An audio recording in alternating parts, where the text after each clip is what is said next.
Hey, Python enthusiasts! Welcome to day 71 of our 100 Days of Python series. Today, we're going deeper into data analysis with Pandas, focusing on pivot tables, handling categorical data, and dealing with outliers and anomalies. Let's get started. Pivot tables are an incredibly powerful tool in Pandas, allowing you to summarize and aggregate your data in ways that reveal important insights. Let's say you have a data set of sales data, and you want to see the total sales by product and region. A pivot table can help you do that with just a few lines of code. In this example, the pivot table shows the total sales for each product in the North and South regions. You can easily aggregate data based on your needs, using functions like sum, mean, and count.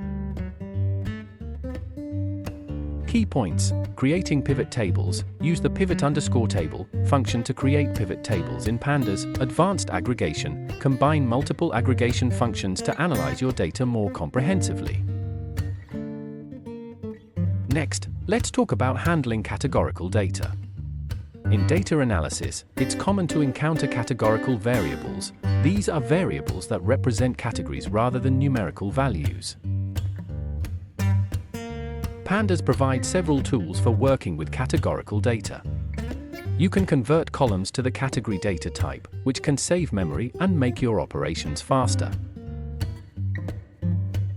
By converting columns to the category type, you not only optimize memory usage, but also unlock Pandas' ability to perform specific operations on categorical data, such as reordering categories or handling missing values more efficiently. Key points: converting to categorical data type. Use the .type category method to convert columns to the categorical data type. Advantages: discuss the memory efficiency and performance benefits of using categorical data.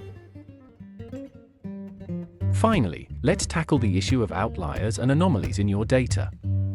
Outliers can significantly skew your analysis, so it's important to know how to identify and handle them.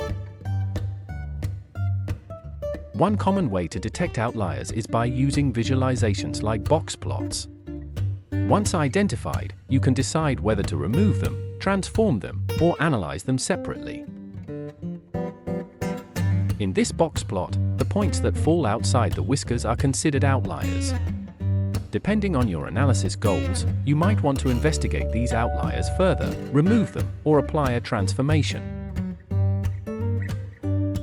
Key points: identifying outliers. Use visual tools like box plots to identify outliers in your dataset. Handling outliers. Discuss strategies for dealing with outliers, such as removal, transformation, or separate analysis. That's it for day 71.